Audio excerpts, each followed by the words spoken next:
Breaking news आ रही है Ukraine से। युद्ध के बीच रूस ने दावा किया कि उसने रूस की सीमा में घुसपैठ करने वाले यूक्रेन के 70 से ज्यादा हमलावरों को मार गिराया है।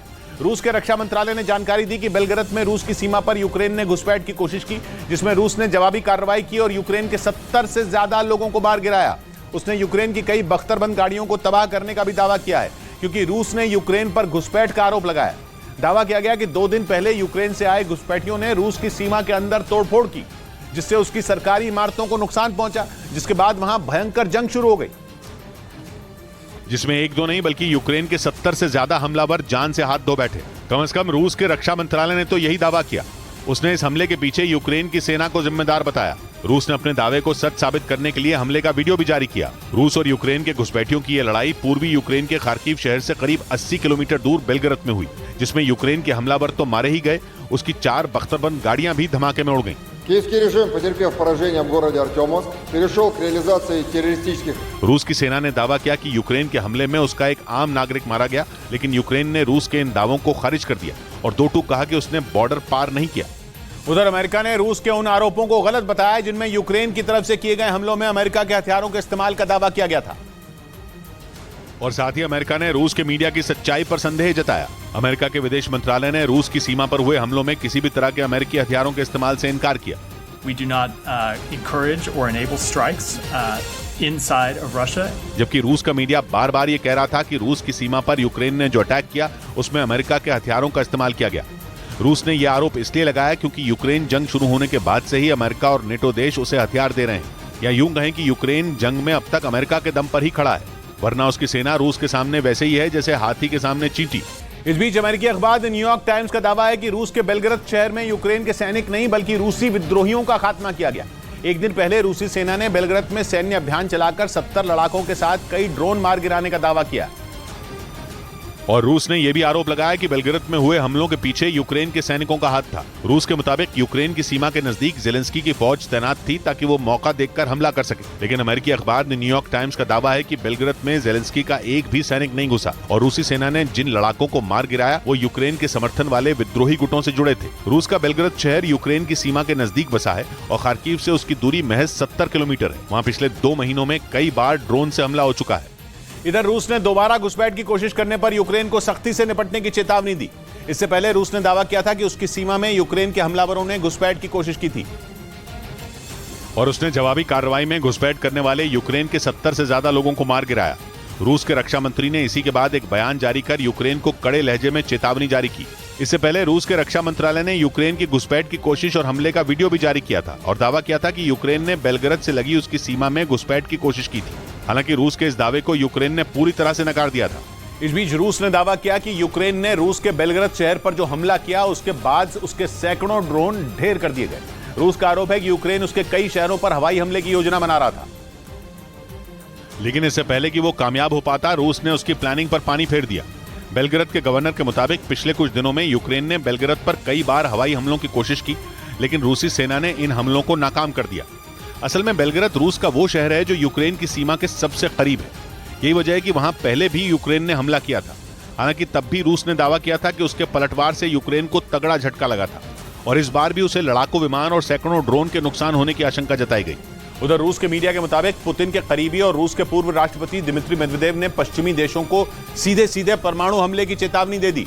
मेदवेदेव ने कहा कि अगर यूरोप के देश और अमेरिका यूक्रेन को घातक हथियार देना बंद नहीं करेंगे तो रूस उन पर परमाणु हमला कर सकता है, जिससे दुनिया के नक्शे से उन देशों का वजूद मिट जाएगा और इसके जिम्मेदार वो खुद होंगे। इसके साथ ही पुतिन के खासम खास दिमित्री मेदवेदेव ने चेतावनी दी कि अमेरिका और यूरोप के देश रूस को कम आंकने की गलती सपने में भी न करें। उन्होंने आरोप लगाया कि बाइडेन जानबूझकर पुतिन को उकसाने की कोशिश कर रहे हैं, क्योंकि एक रोज पहले ही अमेरिका के कहने पर यूरोप के कुछ देश जेलेंस्की की सेना को F-16 लड़ाकू विमान देने वाले हैं। इसी वजह से पुतिन के करीबी ने यूक्रेन की मदद करने वाले देशों पर परमाणु हमले की चेतावनी दे दी। इधर पश्चिमी मीडिया ने दावा किया कि अमेरिका और यूरोप के प्रतिबंधों के बावजूद चीन और रूस में बड़ी डील हो गई, यानी अब चीन ने खुले तौर पर रूस के साथ आने का मन बना लिया। और इसी कड़ी में दोनों देशों के बीच व्यापार, कृषि और खेल सहयोग पर बड़ी डील हो गई। रूस और चीन के बीच ये डील तब हुई जब अमेरिका लगातार रूस पर कड़े आर्थिक प्रतिबंध लगा रहा है। अमेरिका के अलावा यूरोपियन यूनियन और G7 ने भी रूस के खिलाफ कड़े प्रतिबंध लगाए हैं, जिससे रूस की आर्थिक स्थिति चरमरा गई है। ऐसे में चीन की रूस के साथ डील कोई संजीवनी जैसा काम करेगी, क्योंकि प्रतिबंधों की वजह से रूस की अर्थव्यवस्था पहले से ही बेहाल है। और खबर है कि रूस की कमजोर स्थिति का फायदा उठाकर चीन ने रूस के साथ तेल और गैस पर तगड़ा मोलभाव किया है। यानी रूस के तेल और गैस अब चीन को पहले से ज्यादा मिलेंगे और पहले से कम कीमत पर भी मिलेंगे। रूस के मीडिया के मुताबिक इस साल रूस चीन को 40% ज्यादा तेल और गैस भेजेगा। इस बीच अमेरिका की सेमीकंडक्टर चिप नीति से दक्षिण कोरिया परेशान हो गया। दक्षिण कोरिया ने बाइडेन से चिप सब्सिडी से जुड़ी नीति में बदलाव की मांग कर दी, ताकि दक्षिण कोरिया को आर्थिक नुकसान न हो, क्योंकि बाइडेन की नई चिप पॉलिसी में अमेरिकी सरकार कंपनियों को भारी भरकम सब्सिडी दे रही है। लेकिन ये सब्सिडी उन्हीं देशों को मिलेगी जो अगले 10 साल तक चिप के क्षेत्र में चीन के साथ कोई कारोबार नहीं करेंगी। इस नियम से दक्षिण कोरिया को बड़े नुकसान की आशंका है, क्योंकि उसकी 2 बड़ी कंपनियां चीन में सेमीकंडक्टर चिप बनाने का काम करती है, जिसका इस्तेमाल कार, मोबाइल और इलेक्ट्रॉनिक्स का सामान बनाने में होता है। पिछले साल अमेरिका में सेमीकंडक्टर चिप बनाने और उस पर रिसर्च के लिए $5200 करोड़ यानी करीब 4,30,000 करोड़ रुपए के खर्च वाला कानून पास हुआ था। इधर पश्चिमी मीडिया ने जानकारी दी कि रूस की अदालत ने अमेरिका के एक पत्रकार की सजा को बढ़ा दिया। अमेरिकी पत्रकार को इसी साल मार्च में रिपोर्टिंग के दौरान जासूसी के आरोप में गिरफ्तार किया गया था और अब रूस की अदालत ने उनकी सजा को बढ़ा दिया। अदालत ने अमेरिकी पत्रकार एवन गर्शकोविच को 30 अगस्त तक हिरासत में रखने का आदेश जारी किया। हालांकि रूस के अधिकारियों ने इस बारे में कोई जानकारी नहीं दी कि अमेरिकी पत्रकार के खिलाफ जासूसी के आरोपों में उन्होंने कौन से सबूत जुटाए। अमेरिका ने एवन गर्शकोविच की गिरफ्तारी को गलत बताते हुए उनकी रिहाई की मांग की। 3 महीने पहले इस पत्रकार को रिपोर्टिंग के दौरान जासूसी के आरोप में पकड़ा गया था। उधर मौसम में बदलाव पर रिसर्च करने वाली एक संस्था ने दावा किया कि दक्षिण एशिया में इस साल खतरनाक गर्मी पड़ेगी। दक्षिण एशिया के कई देशों में पारा 40 डिग्री के पार पहुंचेगा और झुलसा देने वाली गर्म हवाएं चलेंगी। वर्ल्ड वेदर एट्रीब्यूशन ग्रुप की हाल ही में जारी रिपोर्ट में दावा किया गया कि भारत के कई शहरों में अधिकतम तापमान बीते सालों की तुलना में ज्यादा रहेगा। रिपोर्ट में जानकारी दी गई कि अप्रैल मई में दक्षिण पूर्व एशिया में गर्मी ने रिकॉर्ड तोड़ दिए। कई देशों में तापमान 40 डिग्री सेल्सियस से ऊपर बढ़ गया। बांग्लादेश में तापमान 50 साल में अपने उच्चतम स्तर पर पहुंच गया, जबकि थाईलैंड में रिकॉर्ड 45 डिग्री और लाओस में 42 डिग्री सेल्सियस से ज्यादा तापमान दर्ज किया गया। और रिपोर्ट के मुताबिक जून में गर्मी और ज्यादा झुलसाएगी। इधर पंजाब के अमृतसर से गैंगस्टर जरनैल सिंह पर फायरिंग का हैरान कर देने वाला एक वीडियो सामने आया है। वहां 4 बदमाशों ने गैंगस्टर जरनैल सिंह पर गोलियों से हमला कर दिया। ये घटना उस वक्त हुई जब वो अपनी दुकान में मौजूद था। तभी उन बदमाशों ने उस पर ताबड़तोड़ गोलियां दाग दी। इस घटना का जो सीसीटीवी वीडियो सामने आया उसमें कुछ बदमाश उस दुकान में घुसते नजर आए, जबकि गैंगस्टर जरनैल सिंह दुकान के बाहर आता दिखाई दिया। इससे पहले कि वो कुछ समझ पाता, बदमाशों ने उस पर फायरिंग कर दी। गोलियां चलाने के बाद एक बदमाश गेट की तरफ भागा। इसके बाद जो हुआ, ब्रेक के बाद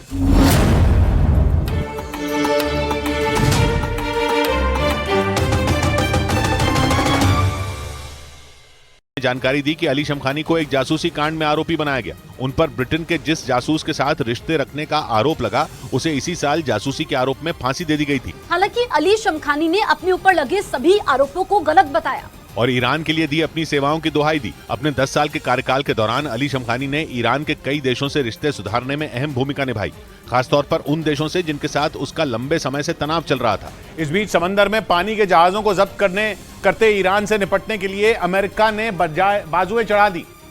अमेरिका ने नौसेना के जंगी जहाजों ने ईरान के पास फारस की खाड़ी के इलाके में पेट्रोलिंग बढ़ा दी, ताकि ईरान वहां पानी के जहाजों को न पकड़ सके। अमेरिका ने यह एक्शन इसलिए लिया क्योंकि अभी 27 अप्रैल को ही ईरान ने कच्चा तेल लेकर कुवैत से अमेरिका जा रहे पानी के एक जहाज को ओमान की खाड़ी में जब्त कर लिया था। फिर इसके 6 दिन के अंदर ही ईरान ने दुबई से यूएई के दूसरे शहर फुजैरा जा रहे एक दूसरे तेल के टैंकर को स्ट्रेट ऑफ हॉर्मुज में पकड़ लिया था। स्ट्रेट ऑफ हॉर्मुज अंतर्राष्ट्रीय व्यापार का अहम रूट है। दुनिया में कच्चे तेल की रोजाना जो सप्लाई होती है उसका लगभग 5वां हिस्सा स्ट्रेट ऑफ हॉर्मुज से होकर गुजरता है। ऐसे में वहां से तेल के टैंकरों का ईरान के हत्थे चढ़ना अंतर्राष्ट्रीय व्यापार को चपत लगाने के लिए काफी है।